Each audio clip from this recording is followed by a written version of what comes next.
Du thon rouge par centaines de kilos dans ce marché japonais. Au Japon, ils en sont friands et sont prêts à payer le prix fort, jusqu'à 120 000 € la pièce entière.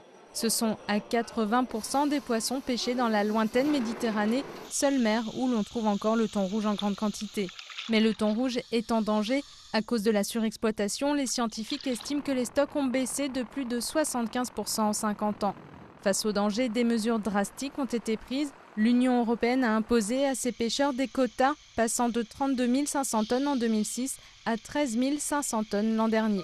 Pour les défenseurs de l'environnement, c'est insuffisant. Pour nous, c'est une position qui met en péril l'avenir de la ressource et qui finalement ne défend que l'intérêt de quelques armateurs de la pêche industrielle et non pas une pêche durable qui serait à développer. De leur côté, les pêcheurs ont fait de gros efforts pour se conformer aux nouvelles réglementations.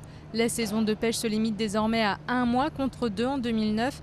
En France, seulement 17 bateaux de pêche industrielle sillonnent les eaux de Méditerranée contre 36 il y a encore 2 ans. Sur les 13 500 tonnes autorisées par Bruxelles, les Français ne doivent pas dépasser les 2000.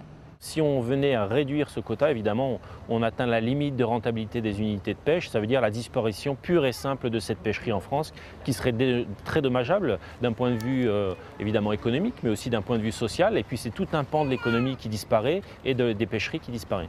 Le malaise est d'autant plus important que les pêcheurs voient leurs voisins libyens ou turcs échapper à toute réglementation. En juin dernier, l'association écologiste Sea Shepherd, connue pour ses opérations contre les baleiniers japonais, a décidé de s'attaquer de manière musclée au braconnage au large des côtes libyennes.